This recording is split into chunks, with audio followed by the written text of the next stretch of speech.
Today, I'm meeting a tech boss with an intriguing product, a virtual clone of himself. No, not at all. Wayne's digital twin looks and talks just like him, answering potential customer questions at a conference.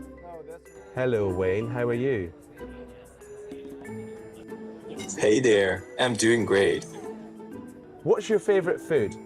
And he's staying on message. Choosing a favorite is tough. But if I had to pick, I say the ability to create hyper-realistic avatars for real-time interaction is a real game changer. I asked him to try to sell himself as a product, so... Not your standard reply. HeyGen is an AI video generator valued at $500 million.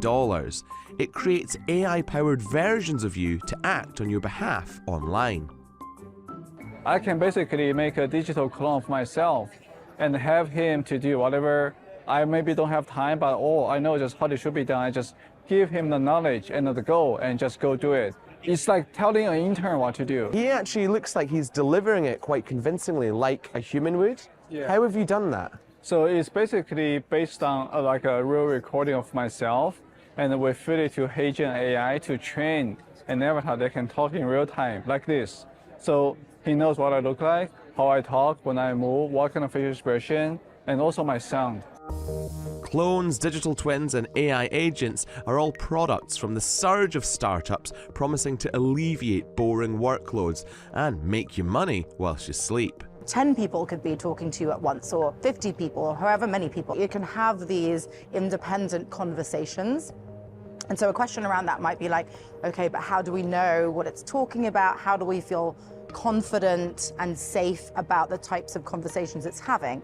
Well, it's only trained on data that I've given it, no other data. So it can have these autonomous agentic conversations, but in a kind of very controlled manner. But we know that AI can hallucinate and make things up despite recent improvements. What I like to focus on is AI twins that are based on a real human being, that's tied to that real human being, and scale and augment and enrich the value of that real human being in order to kind of create more returns to that human. So that's what I'm a proponent of. There's lots of sort of ancillary things to this which are a little murky and potentially quite damaging. If we give our digital clones such agency, what if it makes the wrong decision? It can trap you into sort of, in this sort of, we call it effective echo chamber, where it's just, giving back what you want to hear, right? Unlike human, we disagree all the time, we ask questions, we challenge each other. If you're always interacting with AI, it means that you can kind of get stuck in this. So, and the empathy that AI have is a pretend empathy because it doesn't have real understanding of the human experience, right? It's learned from, written text, video, images, and all of that, but it doesn't have real human experience. It doesn't feel pain, it doesn't feel love in the way that human does. It can pretend to understand it, but I think once you take the pretend for the real, that's when there is like issue that come up. But replicas are being designed to be increasingly true to life. Some people talk, like I might talk like this or move around a lot, whereas others are very like controlled or like disciplined or whatever. Right. Do you look at the personal behavior of someone in your AI model, or is it all the same kind of skeleton, if you like? Yeah. We are in the middle of being able to pick up those signals more and more. And in the future, the avatar the model can predict, okay, we know Nick, we know how he usually talks. We can probably predict how Nick will talk when he's kind of angry, or when he's very sad, or when he's very excited. Without even you showing us all of those, we will be focusing on making the avatar more expressive, more emotional. What's next on your mind? You can be digitally cloned and put your digital likeness to work for you too. Helen Todd has been using her digital avatar, Helen 2.odd, at conferences for the past couple of years.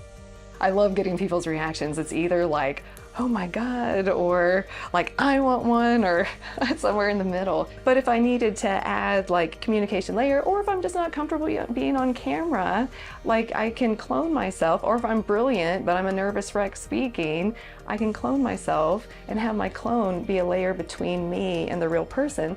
But I think in the near future, everyone is going to have more hyper-realistic clones.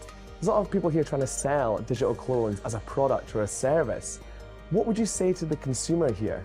I really love this book. I think it came from Princeton, called AI Snake Oil. And it's really captured the essence of it, that people are trying to sell things that is like magical, amazing. But if you look at sort of the economic impact of AI, like the work from Darren Acemoglu, who just won Nobel Prize in economic science, he showed that the impact of AI on the economy is actually very little. And people can feel like, well, the AI can give them answer, but they should not forget that Google had also done something similar. Maybe not give you a full essay, but can already give people information at their fingertip, right? But you see people watch cat video rather than go and trying to understand quantum mechanics or whatever. Right, so having information, having intelligence at the fingertip doesn't always lead to sort of better life. Like them or not, AI agents have arrived. What they mean for work, our relationships, and our identity, we'll soon see. If I could, I'd totally love pizza.